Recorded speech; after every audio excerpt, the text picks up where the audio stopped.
അപ്പടിയെ ജിമ്മൻ അടുത്ത ജിമ്മൻ. എന്റെ പള്ളി. ഇനി രജനീകാന്ത്. ഓ അട ഗൊമ്മാലെ. അടുത്ത വിജയ് സേതുപതി. ഒരു കോള്. ഹലോ ബാപ്പ റേഷൻ കടയിൽ സാധനം പിടിച്ചിരിക്കുന്നത്, പോയി മേടിച്ചിട്ട് വാ. പൊണ്ടാട്ടി പിള്ളേക്ക് എങ്കടാ മതി, ഒരു സ്ഥലം വരെ വിടാം.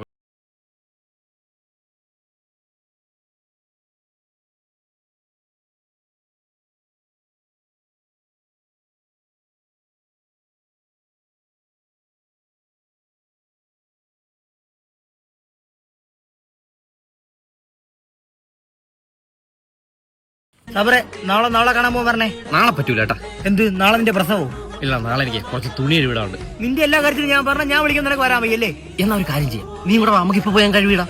അയ്യടാ, തുണി മാത്രം മതിയാ, വീടിവിടെ തൂത്തിട്ട് തരാം. എടാ, ഞാൻ നിന്നെ കളിക്കാൻ വിളിക്കാൻ വന്നില്ലേ, ഞാൻ അമ്പരന്ന് പോയി. ധനുഷ് നിന്ന് തുണി എഴുതുന്നു, ഉടുപ്പൊന്നും ഇല്ലാതെ ആ ബോഡിയെ കാണിച്ച്. എന്റെ പൊന്നെ, പിന്നീട് ഞാൻ നോക്കിയപ്പോ നീ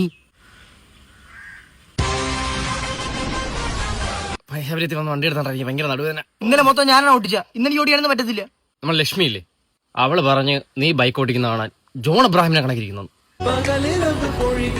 ശബരി, നിന്റെ ബർത്ത്ഡേ കഴിഞ്ഞിട്ട് 5 ദിവസമായി, ഇതുവരെ ചെലവ് കിട്ടിയിട്ടില്ലേ? ചെലവിനേരാ നിന്റെ വാപ്പ അടുത്ത് പോയി പറടാ, എന്റെ പൈസയൊന്നും ഇല്ല. അതൊന്നുകൂടെ പറഞ്ഞാണ്. ചെലവിനേരാ ഞാൻ ആര് നിന്റെ വാപ്പായാന്ന്. മഹേഷ് ബാബു എവിടെന്ന്? എന്റെ പൊന്നി, ഇത് മഹേഷ് ബാബുവിന്റെ അടുത്ത് സംസാരിക്കുന്നത് കാണാനും ആരുമില്ലേ? നീ ഇത് കൊറേ ആയി ഏട്ടാ സൂചിപ്പിക്കുന്നത്. ഇപ്പുറത്തെ തിരിഞ്ഞപ്പോ നാഗാർജുന.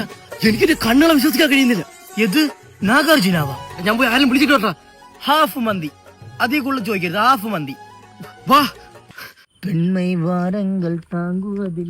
ആ ട്രൈഷപ്സ് ഒക്കെ കറക്റ്റ് ആര്യനാടി ശിവശങ്കരൻ. അതാര്? അമേരിക്കയിലെ വലിയ മസിലുകാരനാ. 40 രൂപയുടെ പെപ്സി ഇവിടെ മേടിച്ചിരും. മപ്പൻ.